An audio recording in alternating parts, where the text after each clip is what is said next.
campanha de arrecadação de fundos da história da igreja primitiva. O apóstolo Paulo está organizando um alívio financeiro gigantesco. Ele tem total autoridade apostólica para, simplesmente exigir o dinheiro das igrejas por onde ele passou. Com certeza. Ele tinha a caneta na mão para isso. Exato.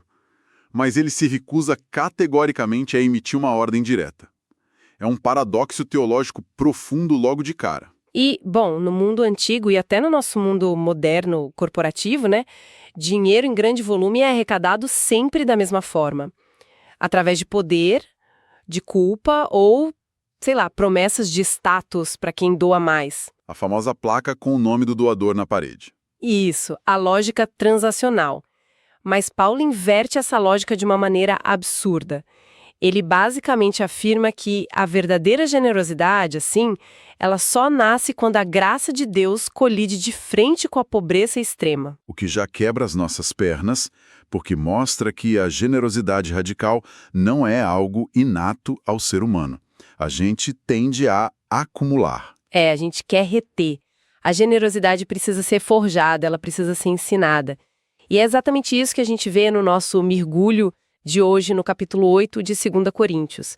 Paulo transforma uma questão super pragmática, que é recolher moedas, no clímax absoluto da teologia da graça. E é para lá que a gente vai agora.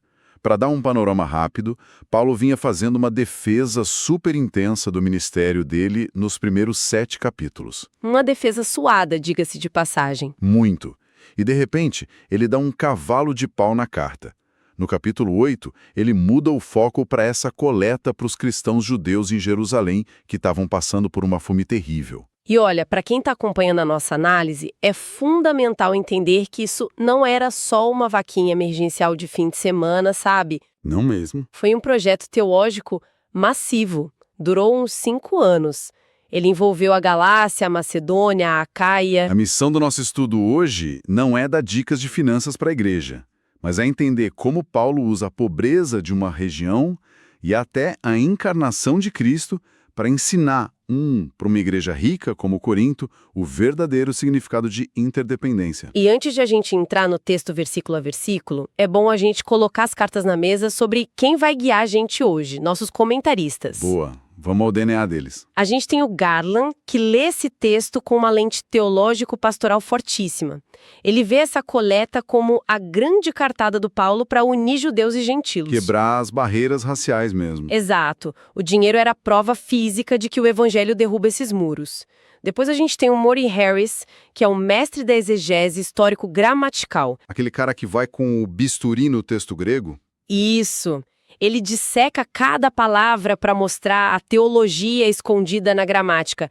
E, por fim, o Mark Seifert. O Seifert traz uma leitura bem escatológica. Ele detesta qualquer tom moralista aqui e foca muito na teologia da cruz. É o Criador agindo na fraqueza da criatura. Perfeito. Então, aterrissando no texto, versículos 1 a 5. Em vez de Paulo apelar para o ego dos coríntios, que eram ricos, ele aponta lá para o norte, para Macedônia. Uma região que estava numa situação deplorável. Muito. E ele fala que os macedônios deram com uma alegria transbordante no meio de uma, e aqui eu cito, profunda pobreza. É aí que o Harris entra com tudo. Porque no grego a expressão é katabatos ptocheia. Não é, o operário que está com a grana curta no fim do mês. O cara que cortou a pizza do fim de semana. Não, ptocheia é a palavra para o mendigo destituído. O cara que depende de esmola para não morrer de inanição. E o katabatos intensifica isso. É a pobreza no fundo do poço. E, historicamente, a gente sabe que eles estavam sofrendo perseguição pesada por causa da fé. Perdiam negócios, família. E no meio desse sufoco, eles imploram para doar. O que não faz o menor sentido lógico. E o Seifert levanta uma bandeira vermelha gigante aqui. Ele alerta que Paulo não está batendo palma para a resistência humana dos macedônios. Exato, não é um elogio à virtude deles. O Garland até cita o Dow, dizendo que essa oferta foi um sinal visível de uma graça invisível. É Deus operando. Mas aí eu te pergunto, Manda. para uma mente moderna, isso não soa um pouco manipulativo? Tipo, numa campanha de arrecadação hoje, você mostra o cara de sucesso que doou 1 milhão para inspirar os outros. Paulo pega um pessoal miserável perseguido e esfrega na cara de uma igreja rica. Ele não está jogando uma igreja contra outra. É, o famoso ciúme cívico que os gregos usavam muito. Mas o Garland defende o Paulo muito bem nessa. Se fosse manipulação carnal focada em volume de dinheiro, Paulo teria falado de cifras. Na verdade, ele teria dito o valor. Ele diria, olha, a Macedónia deu tantos talentos, vocês que são ricos têm que dar o dobro. Mas ele proíbe essa competição de valores. O que importa é a disposição do coração. A atitude. E para traduzir essa atitude da Macedônia para Corinto, a gente cai nos versículos 6 a 8, onde o Harris faz um mapeamento fenomenal da palavra charis. Graça. Isso. A gente traduz como graça. O Harris nota que essa palavra aparece 10 vezes só nesses 2 capítulos, e em 6 sentidos diferentes. É muita flexibilidade para uma palavra só. Muito. Começa como o favor de Deus, depois vira capacitação para doar, o privilégio de participar, até chegar a ser usada para descrever a própria coleta física. As moedas são chamadas de charis. Ele redefine tudo. Generosidade não é um dever, é o favor divino transbordando. Mas aí, de novo, a gente tem um atrito. Qual? Se essa coleta é tão vital para a unidade da igreja, por que o Paulo diz ali no versículo 8, não falo como quem manda? É um risco enorme de a coleta dar errado. Total. Ele podia só impor uma cota e pronto. Mas é aí que a gente puxa o Seifert. Ele conecta isso com o capítulo 3 de 2 Coríntios. Impor uma ordem seria voltar para a lei, para a letra que mata. E a nova aliança é a do Espírito, é liberdade. Se Paulo transformasse a oferta no imposto apostólico, ele estaria destruindo a própria doutrina da salvação que ele prega. Tem que ser voluntário, senão vira código penal e deixa de ser graça. Só que como ele abre mão de usar a lei e dar uma ordem, ele precisa de um argumento muito mais pesado para convencer os coríntios. E é no versículo 9 que a coisa fica transcendental. É o centro de tudo. Paulo diz que Jesus, sendo rico, se fez pobre por amor a eles. Aquele salto da sociologia para a cristologia pura. O Harris pega o verbo grego eptokeusen, que é o se fez pobre, e classifica como um aoristo ingressivo. Explica isso para quem está ouvindo a gente. Claro. Um aoristo ingressivo foca no momento exato em que alguém entra num estado novo, ou seja, o ponto em que Cristo começou a ser pobre.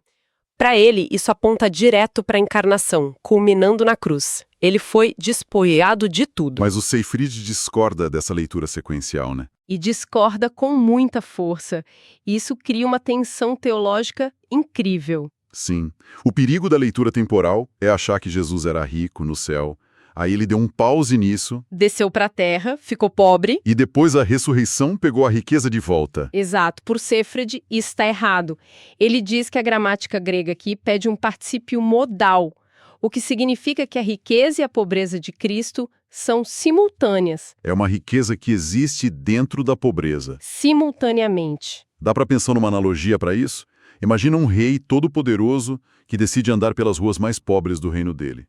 Só que ele não vai disfarçado. Ele tira as roupas da realeza e veste literalmente os trapos de um mendigo. Boa imagem. A glória desse rei não some. Na verdade, o poder e a majestade dele brilham com muito mais força, de um jeito até chocante, exatamente por causa daqueles trapos sujos. A glória se manifesta na fraqueza extrema. Nossa, perfeito. A cruz não é um eclipse temporário da glória de Jesus. O despojamento foi o veículo para manifestar a plenitude da divindade dele. É insondável isso. Só que, bom, Paulo era um teólogo, mas ele também tinha que fechar a conta no fim do mês. Tinha que empacotar as moedas. Essa teologia absurda precisava aterrissar no extrato bancário lá em Corinto. E aí, nos versículos 10 a 15, ele traz o conceito de isopos. É igualdade, a equidade, né? E ele usa o maná no deserto, lá de Êxodo 16, para ilustrar. E o Harris acha um detalhe de tradução do Paulo aí que é sensacional. Na citação original do Antigo Testamento, falava de alguém que colheu menos maná. Paulo muda a palavra grega para pouco. Para enfatizar que a igreja de Jerusalém não estava só com menos grana que Corinto. Eles tinham muito pouco. Era restrito à sobrevivência do dia. Estavam destituídos. E o Garland nota que o Paulo está sendo muito sagaz aqui. Ele está se antecipando aos avarentos de Corinto. Aquela galera murmurando no corredor da igreja. Imagina a cena, tipo, os coríntios pensando, peraí, a gente trabalha o dia inteiro no porto, faz comércio, e os judeus lá em Jerusalém vão ficar ricos às nossas custas. É o medo atávico da filantropia virar um golpe. É exatamente, o medo da escassez. Mas o Garland frisa que Paulo não está propondo um comunismo forçado, onde todo mundo tem a conta bancária igual. É sobre interdependência na economia divina. Hoje, Corinto tem sobras. Jerusalém está passando fome. Amanhã, a roda gira. E pode ser o inverso. Ninguém tem escassez permanente e ninguém tem sobras eternas. O superávit de um supre o déficit do outro. O que nos leva ao confronto final dos nossos 3 especialistas. Se a gente colocar os 3 numa sala, como eles resolvem o peso desse capítulo 8? É muito interessante ver as ênfases. O Garland, como a gente falou, tem esse tom ecumênico e sociológico. Para ele, a coleta é o ministério da reconciliação em formato de moeda. Dinheiro de gentil sendo aceito por judeu, quebrando preconceitos na prática. Exato. Já o Harris, o foco dele é totalmente exegético. Ele se maravilha com a lógica do Paulo, como Paulo redefine a palavra graça e constrói o argumento de que a vontade de doar tem que virar ação, o querer tem que virar o fazer. E o Seyfried, que é sempre mais denso e polêmico. Muito mais teológico e combativo. O Seyfried argumenta que o Paulo está pegando uma marreta e destruindo a prática greco-romana do potlatch. Que era aquele sistema de patronagem, né? Isso, aquela competição cívica onde o rico doava para construir uma praça ou dar comida para o povo, mas a intenção era humilhar os outros e ganhar honra pública, criar uma dívida impagável na sociedade. Comprar poder político com caridade. Exato. E o Seyfried diz que a dádiva cristã aniquila isso. Porque quem doa e quem recebe estão no mesmo nível de mendigos diante da cruz de Cristo. É o Criador agindo através da fraqueza humana, não o rico comprando o pobre. Isso resume muito bem a tensão do texto. Acho que a gente consegue chegar numa ideia central aqui. Se a gente fosse resumir o capítulo em uma frase para quem nos ouve. Eu diria que a generosidade bíblica, ela definitivamente não é uma transação financeira de caridade. Ela é a encarnação visível da graça escatológica, onde a nossa abundância atual é, convidada a encontrar a cruz de Cristo para produzir equidade. Perfeito, é exatamente isso. Só que o nosso desafio é como esse texto antigo do primeiro século julga a igreja de hoje. Porque a gente lê isso e pensa, o sistema de patronagem acabou. Longe disso, ele só mudou de roupa. Verdade. Esse capítulo condena 2 heresias gigantes sobre finanças hoje em dia. Primeiro, claro, a teologia da prosperidade. Sem dúvida. Que é basicamente você olhar para a doação como investimento num fundo de ação divina. É dar para receber mais. É a mesmíssima coisa do patrono romano, só que com uma roupagem gospel de barganha para ganho pessoal. Foca no acúmulo individual e ignora o Cristo que se esvaziou. E qual a segunda heresia? O modelo corporativo. Aquela arrecadação baseada em culpa, em pressão emocional e em manipulação, aquela coisa de bater meta na planilha, constrangendo as pessoas. É a volta para a escravidão da lei. Exato. Apaga o espírito e vira coerção. A aplicação concreta que Paulo deixa pra gente é um desapego que nasce do evangelho. É tipo olhar para o nosso próprio extrato bancário não como uma posse irrevogável, um castelo intocável. É maná. É maná. E se você tenta segurar o maná no deserto além do que você precisa, ele apodrece e dá bicho. A abundância material só ganha glória teológica quando ela flui organicamente para suprir as necessidades do corpo de Cristo, quando cria koinonia, comunhão. Isso me leva a um último pensamento, uma provocação real para a nossa audiência antes da gente encerrar a nossa análise de hoje. Manda. Faz esse exercício mental.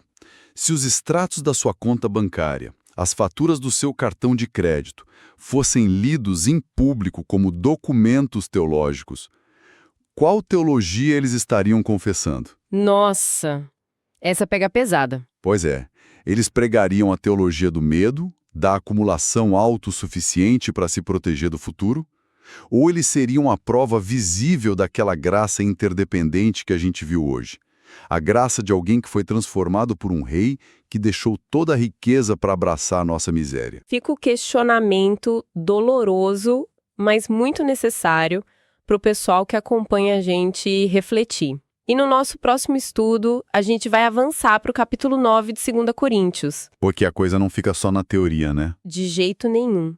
Paulo vai descer para as planilhas e recibos, ele vai detalhar a administração e a transparência desses fundos, mostrando que uma espiritualidade verdadeira, cheia de fé e de graça, não ignora a contabilidade séria. Teologia pesada e matemática pura caminhando juntas. Vai ser excelente. Muito obrigada pela companhia na nossa análise de hoje. A gente se encontra no próximo capítulo. Até a próxima, pessoal.